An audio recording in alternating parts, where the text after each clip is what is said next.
Sheinbaum propuso cambiar el nombre de un histórico paso, el Paso de Cortés, y llamarlo Paso de los Pueblos Indígenas, justamente en el marco del Día Internacional de los Pueblos Indígenas. Dijo, este día les propongo que dejemos de llamar Paso de Cortés a este territorio porque por aquí pasaron los pueblos mucho antes. Durante un acto público en el ejido de Santiago, en el estado de Puebla, por la Jornada Nacional de Reforestación, Sheinbaum recordó que Hernán Cortés atravesó ese paso rumbo a Tenochtitlán después de la matanza de Cholula ocurrida en 1519, casi 2 años antes de la caída de la capital azteca y la consumación de la conquista en 1521. Llamemos a este paso el Paso de los Pueblos Indígenas, insistió la mandataria. Recalcó el papel de las comunidades indígenas en la reforestación y la conservación de la naturaleza, recordando que algunas de las zonas mejor conservadas de México están bajo gestión justamente de los pueblos indígenas.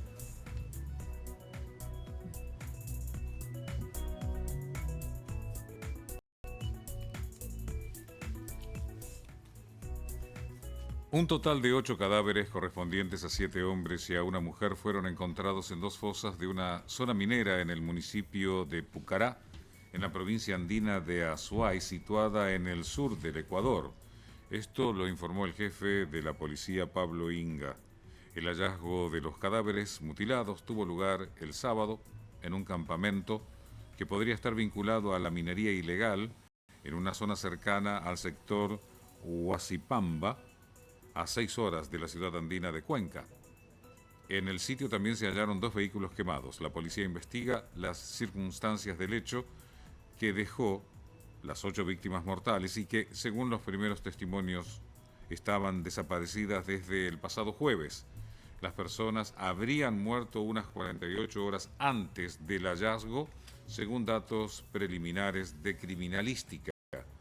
Ecuador vive desde 2024 bajo un estado de conflicto armado interno que fue declarado por el presidente Daniel Noboa para intensificar la lucha contra las bandas criminales a las que pasó a llamar terroristas y a las que vincula principalmente al narcotráfico y a la minería ilegal.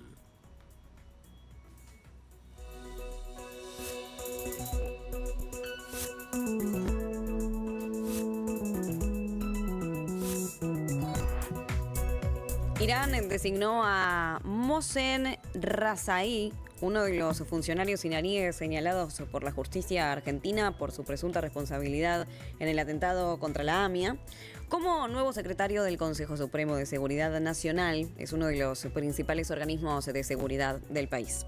Este nombramiento fue anunciado por la oficina del presidente iraní, Masoud Pezeshkian, y se produjo después de la renuncia de Mohammad Baqir Solgadar, quien dejó el cargo después de apenas unos meses.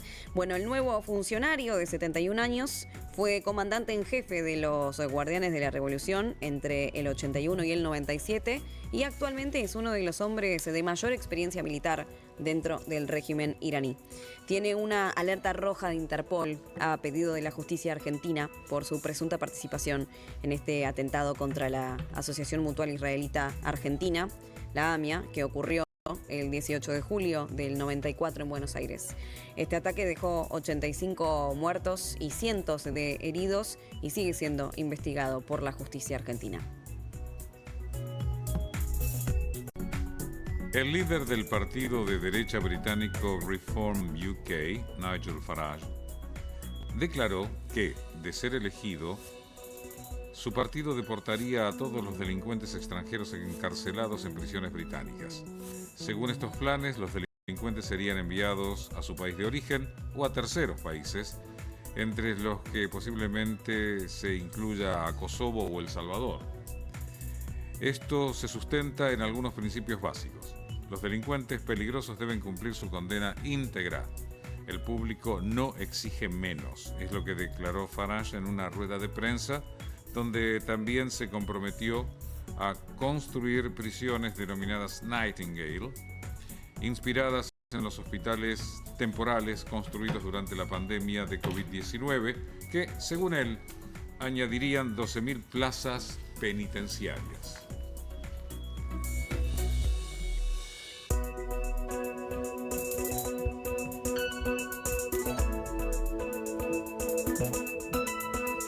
primer ministro británico, Andy Burnham, declaró que comprendían la preocupación pública por la posible liberación de los asesinos del agente Andrew Harper y que había pedido al secretario de Justicia que presentara un plan al Parlamento a principios de septiembre para reducir las liberaciones anticipadas de presos. Burnham afirmó que la revisión consideraría medidas como la devolución de más delincuentes extranjeros a sus países de origen, la liberación de plazas penitenciarias y la solución de lo que él denominó la injusticia de las sentencias de encarcelamiento para la protección pública, que provocaron que algunos delincuentes permanezcan detenidos indefinidamente. El gobierno declaró que los delincuentes condenados por violación, abuso sexual de menores y delitos sexuales graves contra niños van a quedar excluidos del programa de libertad condicional, pero estos cambios no impiden que 2 de los hombres condenados por la muerte de Harper puedan optar a la libertad condicional.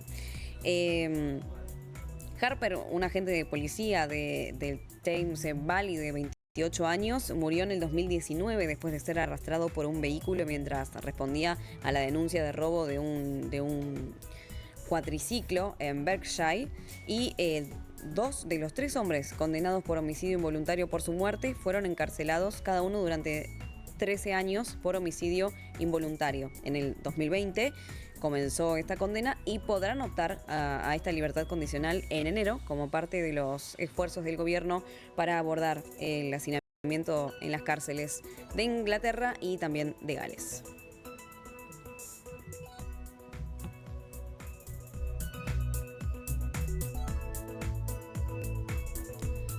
Cientos de kurdos regresaron a Ras Al Ain en el primer viaje de retorno en el marco del acuerdo alcanzado en enero entre las fuerzas democráticas sirias, liderada por los kurdos, y Damasco. Según los funcionarios que organizaron este primer viaje, 410 familias kurdas que residían en otras zonas de la gobernación de Hasakah se dirigieron a Ras Al Ain tras años de desplazamiento debido al conflicto que tuvo lugar en la zona durante la guerra civil siria. La ciudad de Ras Al Ain, situada en la frontera con Turquía, cambió de manos varias veces durante los casi 14 años de guerra allí en Siria. En 2019, Turquía y sus fuerzas rebeldes aliadas lanzaron una ofensiva contra las fuerzas lideradas por los kurdos que controlaban la ciudad, provocando la huida de decenas de miles de residentes. Fue una de las varias ciudades que experimentaron cambios demográficos significativos durante la guerra de Siria a medida que cambiaba el control sobre la ciudad.